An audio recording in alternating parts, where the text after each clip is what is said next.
Bonjour à tous, je suis Jean-Mathieu Lisva du cabinet Hector Advisory et bienvenue sur le podcast Entreprise Curieuse qui a pour but d'explorer la curiosité de figures de l'entreprise. Aujourd'hui, nous recevons David Ménécès, directeur des ressources humaines et du développement durable chez OP Mobility. Ingénieur de formation, David Ménécès a débuté sa carrière chez Air Liquide. Pendant plus de 20 ans, il a occupé des postes variés, de la R&D au marketing, en passant par la planification stratégique et la finance, notamment aux États-Unis et au Japon, jusqu'à devenir directeur du développement durable, poste où il structure les premières ambitions climatiques et renforce l'engagement environnemental du groupe. En 2021, David Ménécès rejoint le comité exécutif de OP Mobility en y apportant son expertise de la direction du développement durable. Il y définit la stratégie de neutralité carbone du groupe, mais c'est en juin 2022 que sa mission prend une nouvelle dimension. Il devient également directeur des ressources humaines, fusionnant ainsi deux fonctions stratégiques. Un choix fort qui illustre l'importance de l'humain dans la vision d'OP Mobility. Aujourd'hui, David Ménécès a pour mission d'attirer et d'engager les talents nécessaires à une croissance durable et de promouvoir la diversité au sein de OP Mobility. Dans un secteur en pleine mutation, son parcours et sa vision sont une source d'inspiration. Bienvenue David Ménécès. Alors dites-moi, quel rôle a joué la curiosité dans votre parcours personnel et professionnel ? Alors la curiosité, elle a toujours été un moteur dans mon parcours. Elle m'a poussé en fait à ne jamais rester dans ma zone de confort. Je suis ingénieur de formation. J'ai commencé par passer plusieurs années dans la R&D, dans la recherche. Puis je me suis tourné le business development, le développement des projets, donc plutôt en lien avec les clients. J'ai fait du marketing, j'ai fait de la finance, puis de la gestion de PNL, donc je dirigeais des filiales à l'étranger.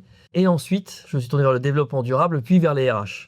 Donc la curiosité, pour moi, elle est au cœur de ma carrière en termes de métier, mais elle est également au cœur de ma carrière en termes de géographie, puisque j'ai eu l'occasion de travailler en France, bien sûr, mais également au Japon, aux États-Unis, en République dominicaine et dans les Caraïbes et l'Amérique centrale. Quand vous parlez justement de cette pluralité de visions géographiques et de métiers, et quand vous entendez le mot curiosité, quel est le premier souvenir professionnel qui vous vient en tête ? Je me souviens du jour où quelqu'un m'a dit « Tu voudrais pas faire du développement durable ?» Venant des opérations où j'avais passé 10 ans à l'étranger, cette proposition m'a intrigué parce que je m'étais projeté dans un rôle stratégique. Et très honnêtement, à l'époque, je ne voyais pas encore à quel point le développement durable pouvait jouer un rôle stratégique dans une grande organisation cotée. Mais ça m'a intrigué à tel point que j'ai dit « Ok », à partir du moment où il y a une feuille blanche à écrire, où il s'agit de bâtir quelque chose de nouveau, et où finalement ce qu'on venait chercher chez moi, c'était justement ce passé opérationnel qui allait permettre d'allier une approche stratégique du sujet du développement durable à une approche aussi très pragmatique, où j'allais toujours me projeter dans la peau des patrons d'opération et me dire « Ok, ce plan que je mets en place, est-ce que quelqu'un derrière va être en mesure de le déployer de façon opérationnelle sans que ce soit, je dirais, à des milliers de kilomètres d'altitude ?» Et aujourd'hui, maintenant, chez OP Mobility, alors avec près de 40 000 collaborateurs, avec des métiers tous très différents, comment on cultive cette curiosité-là ? Pour cultiver la curiosité chez les collaborateurs, c'est de montrer qu'elle est cherchée, souhaitée de la part de nos collaborateurs. On est dans un marché qui est en profonde mutation. Les transformations associées au monde de la mobilité, que ce soit liées aux enjeux réglementaires, géopolitiques, environnementaux, fait qu'on doit se questionner en permanence sur ce que sera la mobilité de demain. Et donc, on a besoin de collaborateurs curieux. Pour ça, on a bien entendu des dispositifs en place, comme les mobilités internes, qui permettent à nos collaborateurs d'aller s'essayer sur différents rôles au sein de l'organisation. On a aussi lancé très récemment la Mobility University by OP Mobility, qui fournit des outils pour se former, non seulement au métier de demain, mais également se former sur des sujets connexes à votre rôle. On peut être un financier et avoir la curiosité pour les enjeux de développement durable ou sur les enjeux de diversité. Et donc, cette university, elle permet, encore une fois, de développer les collaborateurs non seulement sur leur métier propre et les ouvrir à d'autres enjeux qui soient limités à la société ou au contraire plus ouverts sur le monde en général. Et puis, on a notre Hack for All Day, qui est notre journée commune de développement durable, où on amène nos collaborateurs à célébrait déjà ce sujet du développement durable et ce qu'on fait pour ce sujet dans le groupe, que ce soit sur la partie environnementale, sur la partie sécurité, sur la partie diversité. Mais on les amène aussi à réfléchir sur comment on pourrait agir encore plus dans ces domaines, comment chacun peut être acteur dans cette réflexion et surtout dans cette action. Et ça, c'est quelque chose que vous faites dès le recrutement d'un nouveau collaborateur, vous l'intégrez dans ces parcours-là de développement pour entretenir cette curiosité et développer les compétences du futur? Absolument. C'est quelque chose qu'on essaye vraiment d'ancrer dans l'esprit de nos collaborateurs dès leur arrivée. Et je pense que ce qui les stimule encore plus, c'est le fait de donner du sens à ce qu'ils font. Toutes les générations, pas seulement les plus jeunes, je pense, ont une quête de sens. On se demande toujours pourquoi on fait quelque chose. Qu'est-ce que j'ai apporté comme pierre à l'édifice? Et donc, quand nos collaborateurs comprennent le rôle qu'ils jouent, ils s'inscrivent dans une vision plus large. Et ça aussi, ça stimule leur curiosité et ça les amène à innover, à penser autrement dans leur rôle de tous les jours. J'ai une question un peu philosophique. Est-ce qu'on peut être durable, David Ménessès, sans être curieux? Alors, je pense pas qu'on peut être durable sans être curieux. Je disais tout à l'heure, l'automobile et la mobilité en général est en profonde transformation. Et si on n'a pas des collaborateurs qui sont curieux, qui vont réfléchir au métier de demain, l'exemple d'OP Mobility, on est les premiers à s'être lancés dans l'hydrogène. On y est allé sans, à l'époque, savoir si ça allait aboutir ou pas, mais on a eu cette curiosité de se dire, il faut aller explorer ce domaine de mobilité propre qui est l'hydrogène. On a aussi plus récemment investi dans les batteries. Je pense que si on veut développer une mobilité durable, sûre, connectée, il faut être curieux. C'est pas en s'appuyant uniquement sur notre technologie existante qu'on arrivera à transformer ce monde de la mobilité. Et je crois que notre raison d'être, elle incarne très fortement ce message, puisque c'est Drive, a New Generation of Mobility. Alors excusez-moi pour l'anglicisme, le message est fort et il n'est pas forcément aussi bien transcriptif dans toutes nos langues, puisqu'on est présent dans 28 pays. Mais Drive, a New Generation of Mobility, c'est vraiment quelque chose qui montre qu'on drive, on conduit le changement.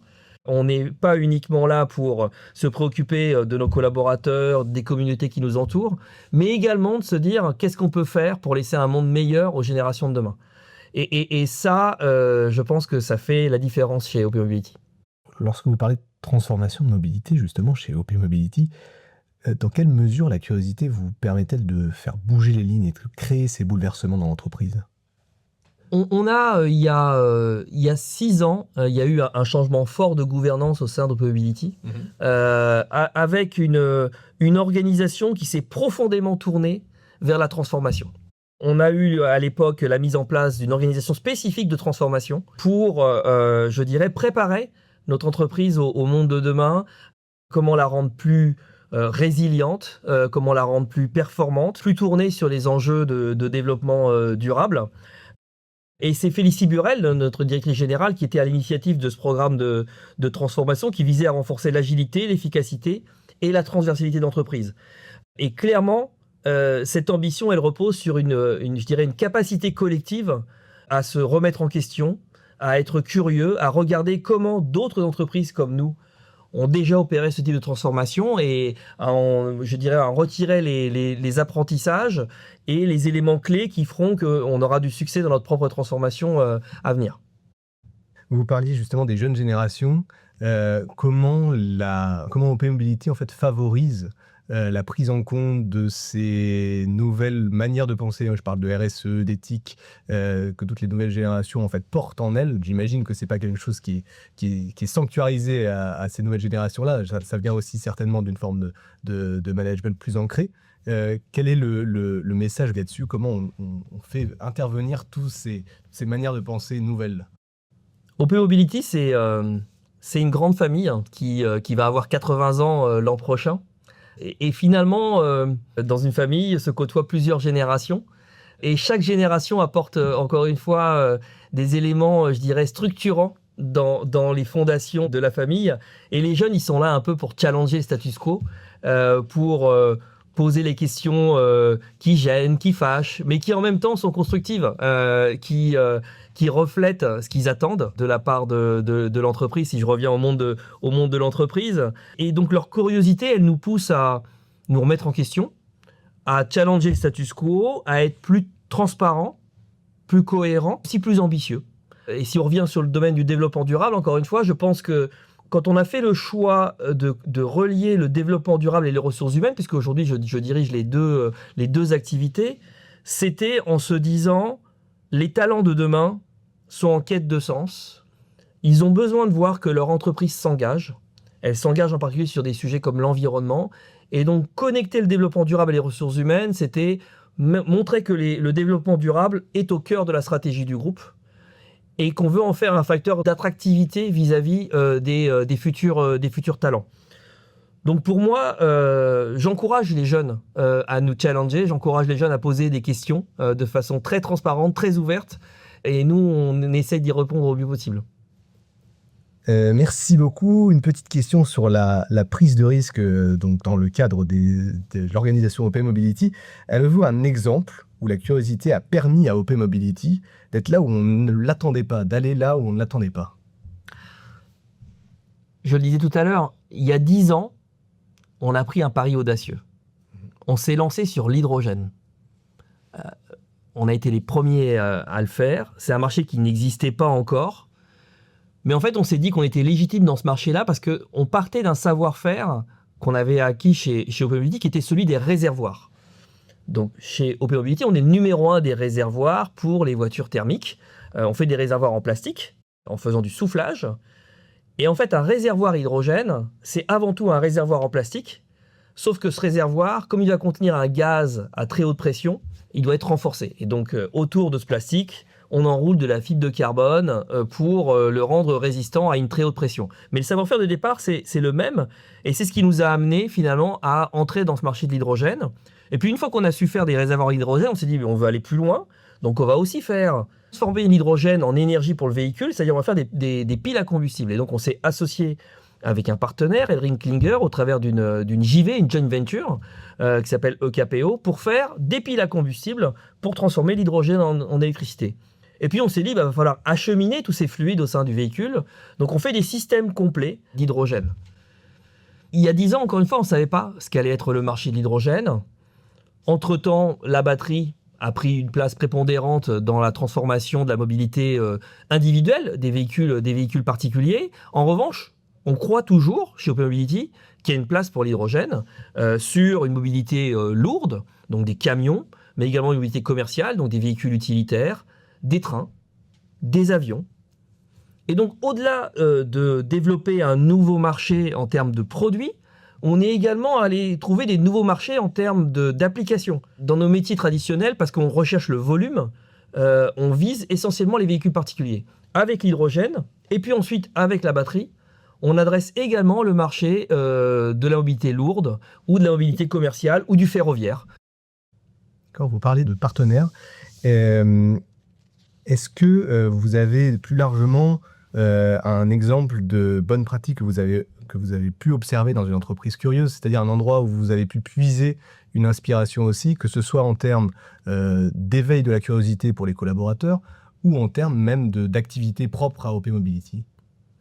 Alors, chez Open Mobility, ce que j'ai pu observer, c'est la volonté de nos équipes R&D d'échanger de manière ouverte avec, je dirais, un ensemble de parties prenantes qui viennent de milieux très divers, que ce soit des universités, des startups, des labos de recherche, etc.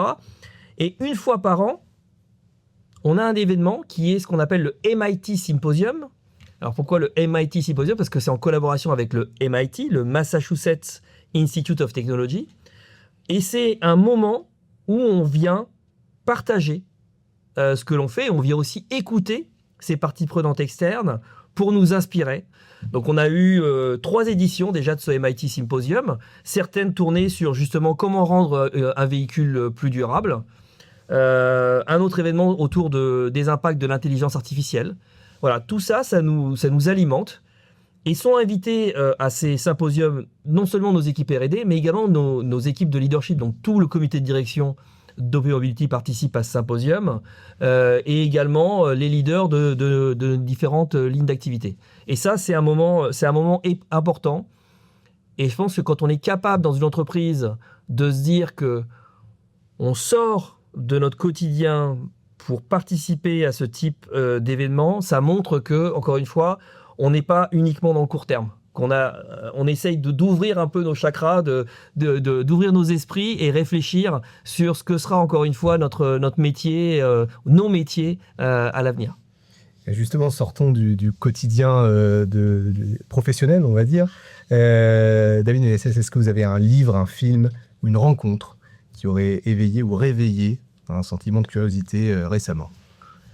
Ce qui me vient spontanément à l'esprit, c'est une formation que j'ai suivie avec l'IHE, l'Institut des hautes études de l'entreprise, sur la transition énergétique. Cette formation, elle était inspirante à plusieurs égards. On a pu explorer, avec un groupe d'une trentaine de personnes, plusieurs territoires, plusieurs approches. C'est un cycle de formation qui s'est allé sur 6 mois. On a commencé par aller dans le nord de la France pour voir comment cette région, finalement, a transitionné depuis le monde des mines vers les énergies renouvelables. Comment aujourd'hui ils sont en train de reconstruire une économie autour des énergies renouvelables dans le nord de la France. Nous sommes allés à Bruxelles pour comprendre comment l'Europe, via les réglementations, était en train d'agir sur cette transition énergétique. Alors bien sûr, on peut se dire, parfois elle agit un peu trop, il y a beaucoup de réglementations en Europe par rapport aux US ou par rapport à l'Asie, mais en même temps, c'est l'Europe qui, je dirais, est motrice sur la transition énergétique. Qu'on le veuille ou non, c'est quand même en Europe qu'on a commencé à bouger sur ces sujets-là, et on sait que si on veut un monde plus durable demain, il faut aller vers une mobilité plus propre en particulier. Et puis ensuite, on est allé à Fukushima, au Japon. Pour comprendre les risques associés à certaines formes d'énergie, mais également pour rencontrer des officiels japonais et comprendre comment, suite à un incident comme celui qui est survenu là-bas, on repense sa politique énergétique de manière durable, de manière sûre et de manière résiliente. Puis, on a fini par un déplacement en Pologne, où le marché de l'énergie reste encore très carboné, et comment, là-bas aussi, ils questionnent le futur de leur énergie, comment ils regardent des projets renouvelables, mais également pour bâtir une stratégie énergétique à long terme. Mais cette formation, elle était aussi très riche parce que les 30 participants à cette formation venaient de mondes très divers. Il y avait des cadres supérieurs, des journalistes, des avocats, des syndicalistes. Donc c'était un véritable écosystème de regards croisés où finalement on vient tous de mondes très différents, ce qui stimule beaucoup la curiosité, ce qui génère beaucoup de débats. Et pour moi, du débat vient aussi la créativité, l'innovation. Et on continue encore, et ça fait maintenant quelques années que cette formation s'est finie, mais on continue à échanger quasi quotidiennement au travers d'un fil WhatsApp qu'on a ouvert tous ensemble. Très intéressant. Merci beaucoup. Il vient à la fin de ce podcast. J'avais une dernière question à vous poser. Que diriez-vous, David Ménès, à un jeune qui entre sur le marché du travail aujourd'hui et qui se demande si être curieux est un avantage ou un risque? Il n'a pas de question à se poser. C'est forcément un avantage. On attend aujourd'hui des jeunes qui soient curieux. On attend encore une fois des jeunes qui prennent de l'initiative. Quand on fait passer des entretiens à des jeunes sur Wearability, on est toujours attiré par des profils qui se posent des questions, qui viennent avec des questions aussi. Moi, quelqu'un qui passe un entretien et qui n'a pas de questions pour moi, je reste sur ma faim. Je veux des gens curieux, qui, comme moi, je le suis encore à plus de 50 ans. Merci beaucoup, David. Merci à vous.